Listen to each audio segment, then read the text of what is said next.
साल 2014 में नरेंद्र मोदी जब पहली बार प्राइम मिनिस्टर बने थे तो एक के बाद एक उन्होंने कई स्कीम्स लॉन्च की थी और इन्हीं में से एक स्कीम थी मेक इन इंडिया। इस स्कीम का ऑब्जेक्टिव था कि ज्यादा से ज्यादा प्रोडक्ट्स भारत में ही मैन्युफैक्चर किए जाएं और इंडिया को एक ग्लोबल मैन्युफैक्चरिंग हब बनाया जाए। इसके अलावा इम्पोर्ट कम करना, एक्सपोर्ट बढ़ाना, देश में FDI लाना और 10 करोड़ जॉब प्रोड्यूस करना जैसे कई की ऑब्जेक्टिव्स इस स्कीम का हिस्सा थे। साल 2014 में इस मेक इन इंडिया कैंपेन ने अपने 10 साल पूरे कर लिए। इसको लेकर यूट्यूब और सोशल मीडिया पर ढेर सारे वीडियोस और आर्टिकल्स है। ज्यादा लोगों का कहना है कि मोदी सरकार का make in India campaign fail हो गया है क्योंकि बीते 10 सालों में सरकार ना तो 10 करोड़ जॉब क्रिएट कर पाई है और न ही GDP में मैन्युफैक्चरिंग सेक्टर का कंट्रीब्यूशन बढ़ा है। इसलिए इस कैंपेन को एक फेलियर बताया जा रहा है। हालांकि सरकार अपने इस कैंपेन को एक अचीवमेंट बता रही है। ऐसे में सवाल ये आता है कि सच क्या है, मेक इन इंडिया कैंपेन क्या वाकई में एक फेलियर है जैसा कि इकोनॉमिक एक्सपर्ट्स कह रहे हैं, या फिर सरकार की बात मानी जाए जो इस कैंपेन को सक्सेसफुल बता रही है। आज की इस वीडियो में हम मेक इन इंडिया कैंपेन का अच्छे से एनालिसिस करेंगे और जानेंगे कि आखिर क्यों इसे एक फेल्ड कैंपेन माना जा रहा है। मोदी सरकार ने मेक इन इंडिया कैंपेन काफी उत्साह और जोश के साथ शुरू किया था। इसे इंडियन हिस्ट्री के सबसे बड़े कैंपेन में से एक माना जा रहा था। कहा जा रहा था कि ये कैंपेन अगले 10 सालों में ग्लोबल लेवल पर इंडिया की छवि को पूरी तरह से बदल कर रख देगा और इसमें कोई भी दो राय नहीं है कि बीते 10 सालों में वैश्विक स्तर पर भारत की एक अलग ही छवि निखर कर सामने आई है। Smartphones, solar panels, defence sector, semiconductors, electric vehicles जैसी फील्ड में इंडिया ने जो तरक्की की है उसे देखकर पूरी दुनिया हैरान है। लेकिन गवर्नमेंट ने मेक इन इंडिया कैंपेन को लेकर जो ऑब्जेक्टिव सेट किए थे वो अचीव नहीं हो पाए हैं, जिसकी वजह से इस कैंपेन को कुछ लोग फेलियर बता रहे हैं। सरकार ने जो लक्ष्य निर्धारित किए थे उनमें पहला लक्ष्य था कि इंपोर्ट पर डिपेंडेंसी कम की जाए और एक्सपोर्ट को बढ़ाया जाए। साल 2024 में भारत की इंपोर्ट पर डिपेंडेंसी 25.95% थी। साल 2024 तक इस ग्राफ में गिरावट तो हुई है लेकिन उम्मीद से बहुत ज्यादा कम। 2024 में इंपोर्ट डिपेंडेंसी 23.96% रिकॉर्ड की गई। इसके अलावा सरकार का मानना था कि मैन्युफैक्चरिंग सेक्टर में सालाना 12 से 14% तक की ग्रोथ देखने को मिलेगी, लेकिन बीते 10 सालों में हम सिर्फ 2015 में ही इस ग्रोथ रेट के टारगेट को अचीव कर पाए हैं। मैन्युफैक्चरिंग सेक्टर में इंडिया की एवरेज ग्रोथ रेट 6% के आसपास ही रही है। सरकार ने एक टारगेट सेट किया था कि साल 2023 तक इंडिया के GDP में मैन्युफैक्चरिंग सेक्टर का कंट्रीब्यूशन 25% तक हो जाएगा। लेकिन दोस्तों 2014 से लेकर अब तक GDP में मैन्युफैक्चरिंग सेक्टर का कंट्रीब्यूशन 17% के साथ कंसिस्टेंट ही रहा है। दोस्तों इस स्टैट्स को लेकर क्रिटिक्स सबसे ज्यादा बवाल कर रहे हैं कि make in India project fail हो गया है। अब चीन की GDP में मैन्युफैक्चरिंग सेक्टर का कंट्रीब्यूशन 33% के आसपास है, इसलिए चीन को दुनिया में मैन्युफैक्चरिंग हब के तौर पर पहचाना जाता है। इंडिया आसानी से GDP में 25% का कंट्रीब्यूशन का लक्ष्य हासिल कर लेता अगर बाकी सेक्टर्स में ग्रोथ ना देखने को मिलती। बीते 10 सालों में सर्विस सेक्टर की फील्ड में भी इंडिया ने बहुत तेजी से ग्रोथ की है और यही वजह है कि मैन्युफैक्चरिंग सेक्टर की परसेंटेज हमें कांस्टेंट देखने को मिल रही है। साल 2014 में इंडिया का टोटल एक्सपोर्ट $317 बिलियन का था, जो 2024 में बढ़कर $800 बिलियन तक पहुंच गया है। हालांकि दोस्तों भले ही इंडिया का एक्सपोर्ट बढ़ा है लेकिन इसके साथ ही इंडिया का ट्रेड डेफिसिट भी इंक्रीज हुआ है। 2014 में इंडिया का ट्रेड डेफिसिट $32.4 बिलियन था, जो 2023 में बढ़कर $54.5 बिलियन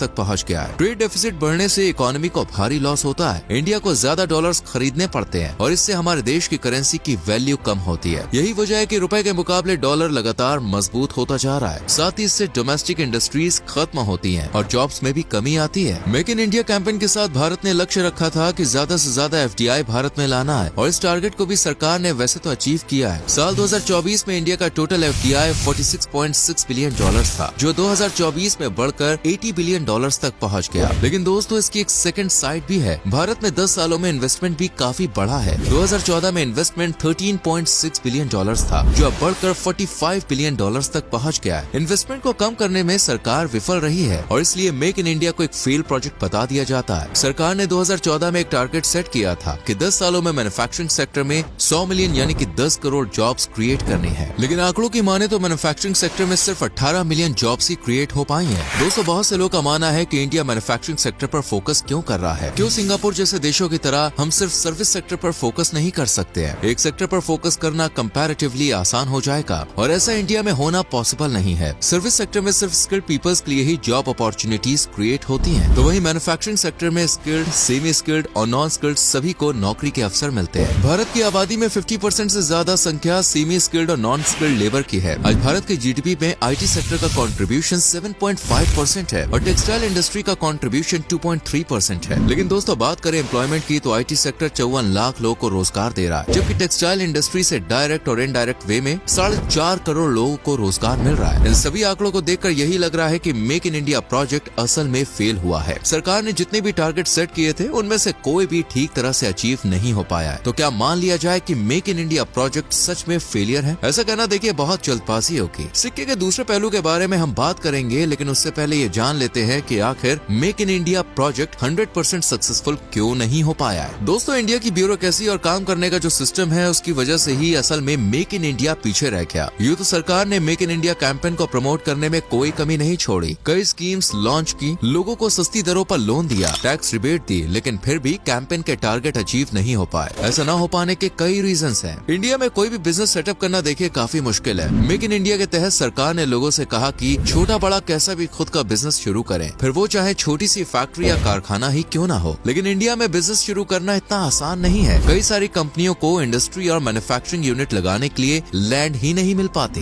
बीते 10 सालों में कई एफडीआई कंपनी भी लैंड एक्विजिशन के प्रोसेस से परेशान होकर इंडिया छोड़कर वियतनाम, बांग्लादेश और कंबोडिया जैसे देशों में शिफ्ट हो गई है। जगह मिलने के बाद गवर्नमेंट के विभिन्न डिपार्टमेंट से अप्रूवल लेना, कंपनी रजिस्ट्रेशन करना और इसके बाद एनवायरमेंट क्लियरेंस मिलना, ये सभी काफी टाइम टेकिंग प्रोसेस है। विदेशी कंपनियों की तो बात छोड़िए, इंडियन कंपनीज को भी इन सब कामों में सालों लग जाते हैं। रतन टाटा जी के ड्रीम प्रोजेक्ट नैनो कार का किस्सा तो आप सभी को याद ही होगा। टाटा ने बंगाल में प्लांट लगाने के लिए जगह देखी तो कई मैसिव प्रोटेस्ट हुए और एंड में टाटा ने गुजरात में नैनो प्लांट स्थापित किया। प्रोजेक्ट्स में देरी की वजह से मैन्युफैक्चरिंग कॉस्ट में भी इजाफा होता है। भारतमाला प्रोजेक्ट और Mumbai Ahmedabad bullet train project में लैंड एक्विजिशन की वजह से ही 5 सालों की देरी देखने को मिली और इस देरी के कारण इन प्रोजेक्ट्स की कॉस्ट ऑलमोस्ट डबल हो गए। इंडिया में एफडीआई कंपनीज पर सरकार बहुत ज्यादा टैरिफ लगा देती है। जैसे कि टेस्ला कंपनी इंडिया में अपनी कार बेचने की प्लानिंग कर रही है, लेकिन सरकार का कहना है कि वो टेस्ला के इलेक्ट्रिक व्हीकल्स पर 100% का टैरिफ लगाएंगे। इसलिए भी इंडिया में फॉरेन कंपनीज इन्वेस्ट करने से कतराती है। भारत का इंफ्रास्ट्रक्चर चीन जैसे मैन्युफैक्चरिंग हब वाले देशों से बहुत खराब है। बात चाहे रोड या रेल नेटवर्क की हो या फिर शिपिंग पोर्ट्स की, हर काम की स्पीड बहुत स्लो है। इससे ट्रांसपोर्टेशन और स्टोरेज कॉस्ट बढ़ती है। मेक इन इंडिया के टारगेट अचीव न होने का एक और बड़ा कारण है देश में स्किल्ड लेबर की कमी होना। आज हर फील्ड में स्किल्ड लेबर की जरूरत है। Non skilled labour advance machinery को रन नहीं कर सकती। इस समस्या को दूर करने के लिए सरकार ने स्किल इंडिया प्रोजेक्ट तो चला है, लेकिन अभी तक उसके बहुत अच्छे रिजल्ट देखने को नहीं मिले हैं। दोस्तों, इन सब आंकड़ों के आधार पर विपक्षी पार्टियां मोदी सरकार को टारगेट कर रही हैं और कहती है कि मेक इन इंडिया कैंपेन पूरी तरह से फेल्ड कैंपेन है, लेकिन असल में ऐसा बिल्कुल भी नहीं है। आज कई फील्ड्स में इंडिया ने काबिल तारीफ काम किया है। मोबाइल मैन्युफैक्चरिंग की फील्ड में इंडिया वर्ल्ड में 2nd रैंक पर आ गया है और सिर्फ चाइना की मोबाइल मैन्युफैक्चरिंग के मामले में भारत से आगे है। 2014 में इंडिया में सिर्फ 2 कंपनियां ही मोबाइल मैन्युफैक्चर किया करती थी।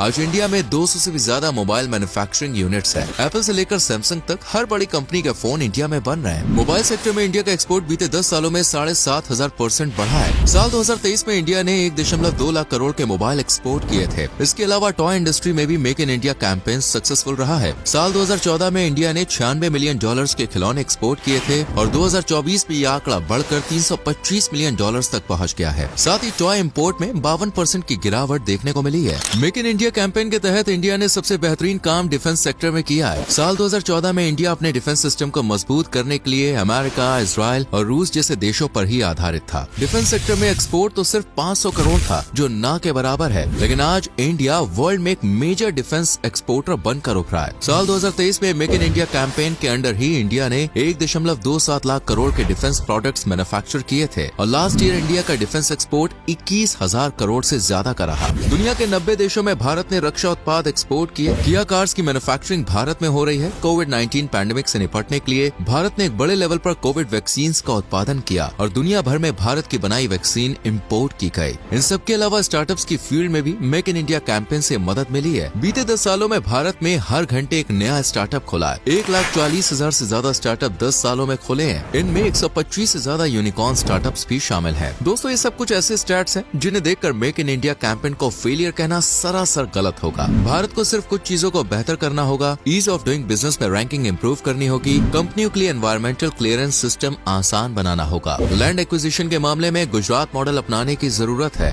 एक सिंगल विंडो क्लियरेंस सिस्टम लाना होगा जो कई स्टेट्स में लागू भी कर दिया गया है और साथ ही लेबर को स्किल्ड बनाना होगा। इन कुछ कमियों में अगर भारत अच्छे से सुधार कर लेता है तो यकीनन अगले कुछ सालों में इंडिया सही मायने में ग्लोबल मैन्युफैक्चरिंग हाउस के तौर पर अपनी पहचान बना लेगा। आज भारत में यूथ की एक बड़ी पॉपुलेशन है। अगर अपने इस रिसोर्स को हम ठीक तरह से इस्तेमाल करें तो चीन को पीछे छोड़ने में ज्यादा वक्त नहीं लगेगा। तो दोस्तों, ये था मेक इन इंडिया का 10 सालों का पूरा एनालिसिस। उम्मीद करते हैं कि आपको ये जानकारी पसंद आई होगी। हमने आपके सामने सिक्के के दोनों पहलू पेश किए। अब बारी आपकी है, आप हमें कमेंट करके बताएं कि आप मेक इन इंडिया प्रोजेक्ट को फेल कहेंगे या फिर सक्सेसफुल। आपसे फिर मिलेंगे एक नई वीडियो और ऐसी ही इंटरेस्टिंग इन्फॉर्मेशन के साथ। तब तक लिए bye bye and take care.